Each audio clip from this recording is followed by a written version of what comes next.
നീന്താൻ കഴിയുക എന്നത് വലിയ വിവര.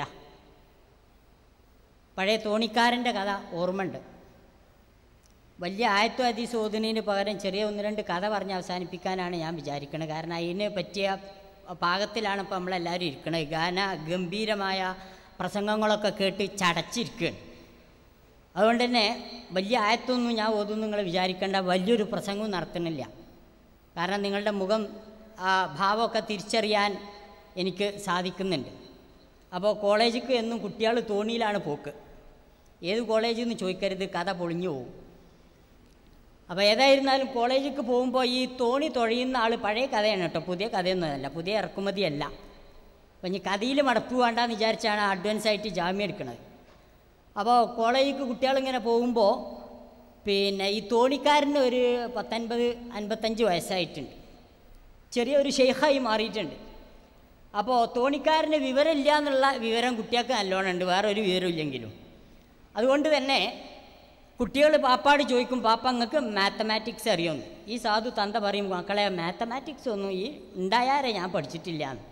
അപ്പോൾ അടുത്ത ചോദ്യം ചോദിക്കും, നിങ്ങൾ ബോട്ടണി പഠിച്ചിക്കണോ, സുവോളജി പഠിച്ചിക്കണോ, കെമിസ്ട്രി പഠിച്ചിക്കണോ, ഫിസിക്സ് പഠിച്ചിക്കണോ? എല്ലാം തന്ത ഒരേ ഉത്തരം, ഇല്ല മക്കളെ ഒന്നും പഠിച്ചിട്ടില്ല, അറിയില്ല. തോണിയുണ്ട് ഇറങ്ങിയിട്ട് കടവുണ്ട് കടന്നിട്ട് കോളേജിലേക്ക് പോകുമ്പോൾ ഒരു കമാൻഡും കൂടെ പറയും, 10-60 വയസ്സ് വരെ ജീവിച്ചിട്ട് സുവോളജി ഒന്നും പഠിച്ചിട്ടില്ലെങ്കിൽ പിന്നെ എന്തോ അലക്കെ നിങ്ങൾ പഠിച്ചതെന്ന് പറഞ്ഞിട്ടാണ് കുട്ടികൾ പോവുക. കാരണം കളിയാക്കാൻ കിട്ടിയ ഒരു ചാൻസ് എന്നുള്ള നിലക്ക് മക്കളത് നന്നായി ഉപയോഗപ്പെടുത്തുമല്ലോ.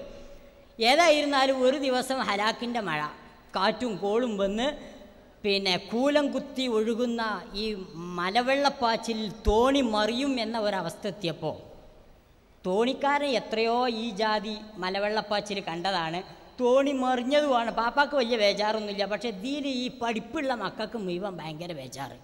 അപ്പോൾ തന്ത തിരിച്ചു ചോദിച്ചു എന്നാ, മക്കൾ നിങ്ങൾ മാത്തമാറ്റിക്സ് പഠിച്ചവരല്ലേ? കുട്ടികൾ പറഞ്ഞു, മാത്തമാറ്റിക്സൊക്കെ ഞങ്ങൾക്കറിയാം. നിങ്ങൾ സുവോളജിയും ബോട്ടണിയും ഫിസിക്സും പൊളിറ്റിക്സും ഒക്കെ പഠിച്ചവരല്ലേ? ഒക്കെ പഠിച്ചു, പിന്നെ എന്തിനാണ് നിങ്ങൾ ബേജാറാകണമെന്നാണ് അടുത്ത ചോദ്യം. അപ്പോഴാണ് കുട്ടികൾ ഹക്ക് തുറന്ന് പറഞ്ഞത്, പാപ്പ ഞങ്ങൾ നീന്തക്കം പഠിച്ചിട്ടില്ല, നീന്താൻ ഞങ്ങൾക്ക് അറിഞ്ഞുകൂടാ. അപ്പോഴാണ് ഇയാൾ മറുപടി പറഞ്ഞത്, നിങ്ങളിതൊന്നും അല്ലായിരുന്നു ആദ്യം പഠിക്കേണ്ടത്, ആദ്യം നിങ്ങൾ പഠിക്കേണ്ടത് നീന്തലായിരുന്നു. സത്യത്തിൽ ആ ഒരു നീന്തലാണ് യഥാർത്ഥത്തിൽ ഇപ്പം നിങ്ങൾക്ക് പഠിപ്പിച്ചുകൊണ്ടിരിക്കുന്നത്. നമ്മൾ പഠിക്കുന്ന മെഡിക്കലും അതുപോലെ തന്നെ MBBS ഒക്കെയാണ് വലിയ പഠനം എന്ന് നമ്മൾ വിചാരിച്ചിട്ടുണ്ട്. അത് വലിയ പഠനം തന്നെയാണ്.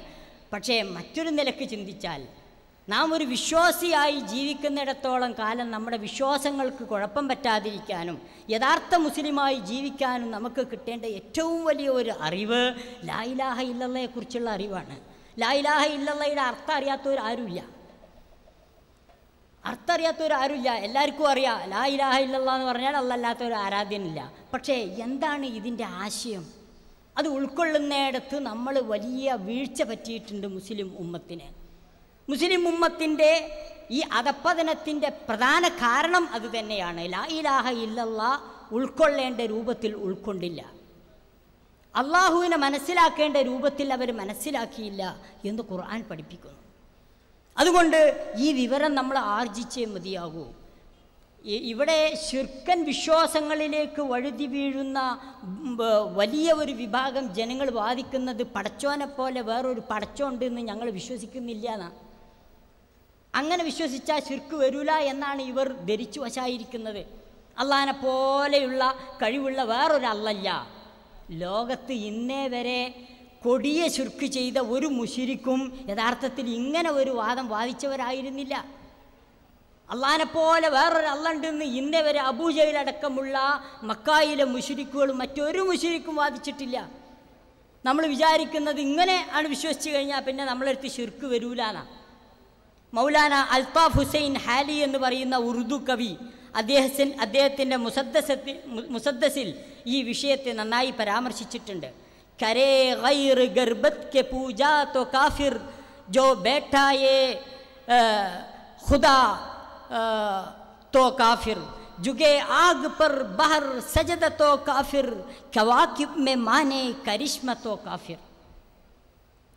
ആളുകൾ വിചാരിക്കുന്നത് ദൈവത്തിന് പുത്രനുണ്ട് എന്ന് വിചാരിക്കുന്ന ആളുകൾ, അങ്ങനെ ദൈവത്തിലേക്ക് സാമീപ്യം നേടാൻ സിദ്ധിക്കുമെന്ന് വിചാരിക്കുന്ന ആളുകൾ ഒക്കെ കാഫിറാണ്. ജുഗേ ആഗ് പർ ബഹർ സജദത്തോ കാഫിർ, അഗ്നിക്ക് മുമ്പിൽ സുജൂദ് ചെയ്താൽ നമ്മൾ അവനെ പറ്റി എന്താ പറയുക? ഓൻ കാഫിറാണ്, കാരണം ഓൻ തീയിൻ്റെ മുമ്പിലാ സുജൂദ് ചെയ്യണത്.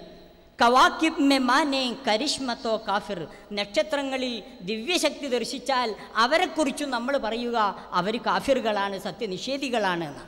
എന്നിട്ട് അദ്ദേഹം പറയുന്നു, നോക്കൂ, മഗർ മുഅ്മിനോം പർ കശാദ് ഹേ രാഹേ പരിസ്തഷ്കരേ ഷൗഖ് സേ ജിസ്കെ ചാഹേ.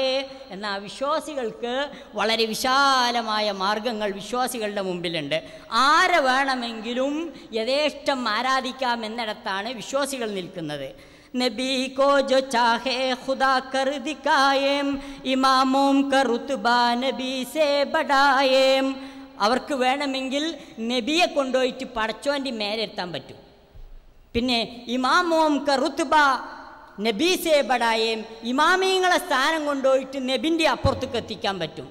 മിസാറോം പ ജാ ജാ ക നസറെ ചടായേം ഷഹീദോം സെ ജാ ജാ കെ മാംഗേ ദുആയേം. ജാറത്തിങ്കൽ പോയി അവർക്ക് വഴിപാടുകൾ അർപ്പിക്കാനാകും. അതുപോലെ തന്നെ ശുഹദാക്കളോട് ചെന്നിട്ട് പ്രാർത്ഥിക്കാനും അവർക്ക് സാധിക്കും. എന്നിട്ട് ഇതൊക്കെ ചെയ്യുന്ന ആളുകളുടെ മനസ്സിലുള്ള വിചാരം എന്താണെന്നറിയോ? ന തൗഹീദ് സേ കുച്ച് ഖലൽ ഉസ്സെ ആയേം ന ഇസ്ലാമു ബിഗഡേ ന ഈമാനു ജായേം. അങ്ങനെയൊക്കെ ചെയ്താലും ഞങ്ങളെ തൗഹീദിന് ഒരു കുഴപ്പം പറ്റിയിട്ടില്ല, ഒരു കുഴപ്പം പറ്റിയിട്ടില്ല. ന ഇസ്ലാമു ബിഗഡേ ന ഈമാനു ജായേ, ഞങ്ങളുടെ ഇസ്ലാം തകരൂല്ല, ഞങ്ങളുടെ ഈമാനിന് ഒരു തെറ്റും കുറവും അതുവഴി സംഭവിച്ചിട്ടില്ല. സത്യത്തിൽ ഇതാണ് സംഭവിക്കുന്നത്. ഒരുപാട് ക്ഷേത്രങ്ങളിൽ പോകുന്ന വിശ്വാസികളെ നമുക്ക് കാണാൻ പറ്റും, മുസ്ലിങ്ങളാണെന്ന് പറയുന്നവർ. എനിക്ക് നേരിട്ട് അനുഭവമുണ്ട്. എന്നോട് എൻ്റെ തൊട്ടടുത്ത ഒരു അയൽവാസി ഹിന്ദു സ്ത്രീ പറഞ്ഞു, കാടാമ്പുഴ ക്ഷേത്രത്തിൽ എല്ലാ മാസവും മലയാള മാസത്തിൽ 1-ാം തീയതി ചെന്നാൽ ഏറ്റവും കൂടുതൽ എനിക്ക് തട്ടമിട്ട പർദ്ദ ധരിച്ച സ്ത്രീകളെ ക്യൂവിൽ കാണാൻ കഴിയുമെന്ന്.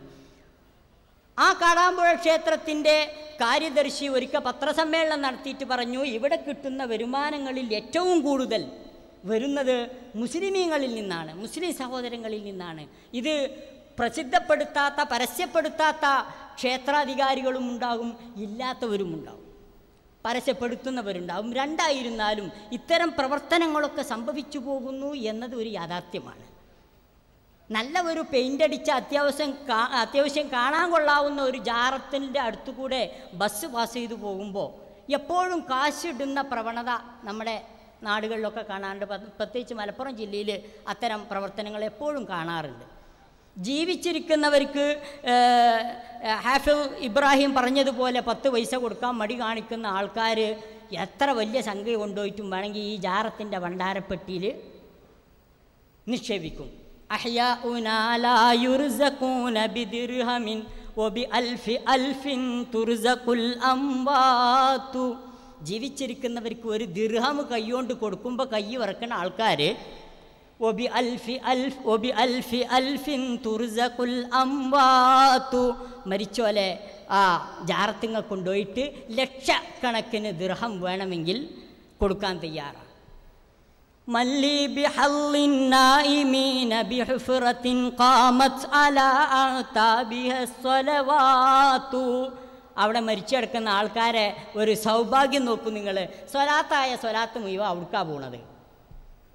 സ്വലാത്തില്ല, കൂലിയുണ്ട്, പക്ഷേ ആ കൂലി കിട്ടുന്ന ഒരു ഇബാദത്ത് പോലും വഴികേടിലാണ് ആളുകൾ സമർപ്പിക്കുന്നത്.